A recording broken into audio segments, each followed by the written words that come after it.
Berbagai cara dilakukan oleh calon legislatif agar mendapat simpati publik dan meraih suara terbanyak dalam pemilihan umum atau pemilu pada 9 April 2014 mendatang.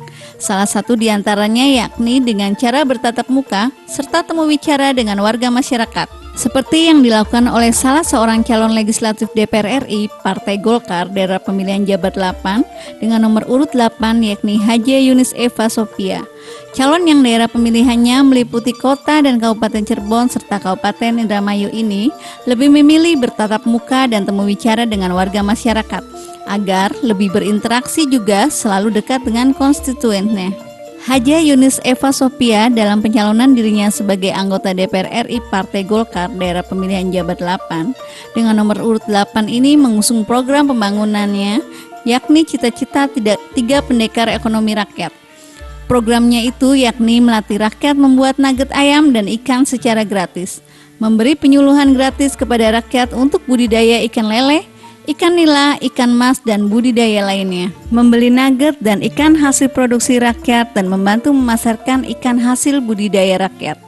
Akan mengusulkan kepada pejabat dan presiden terpilih agar setiap kantor desa diberi fasilitas mesin blast atau mesin pembengku minus 40 Celcius untuk menampung nugget dan ikan dari kolam rakyat.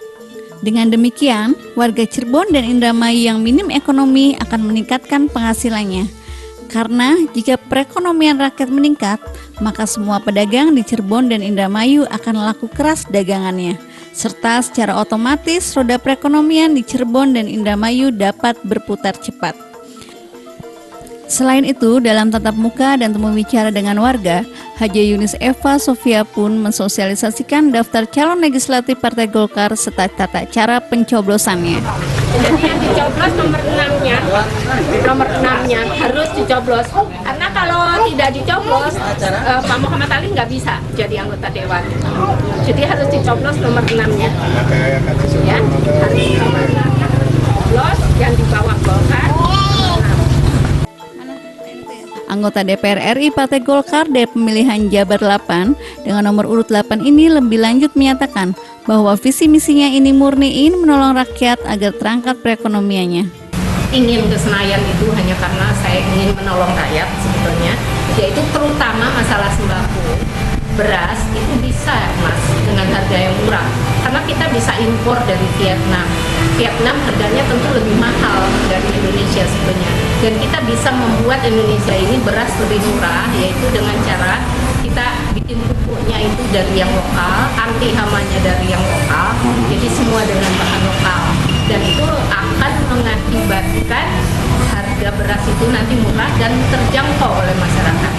Karena begini, selama saya bersilaturahmi di masyarakat terutama di Cirebon Timur, itu masih banyak yang makan gaplek dan nasi aking.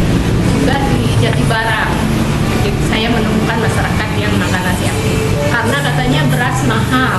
Oleh karena itu memang saya bercita-cita bagaimana caranya saya membantu pemerintah nanti bagaimana cari solusi lah mas ya, bagaimana supaya sembako itu bisa murah dan juga BBM bisa murah.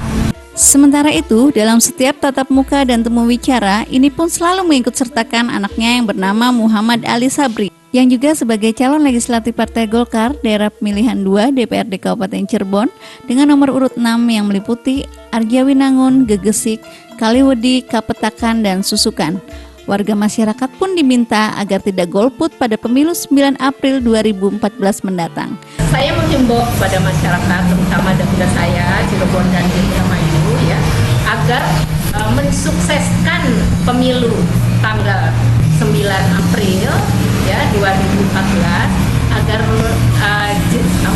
agar benar-benar datang berduyun-duyun ke TPS untuk memilih wakilnya, ya. Katakan tidak untuk golput. Demikian Ferry Kaswari, Dian TV mewartakan.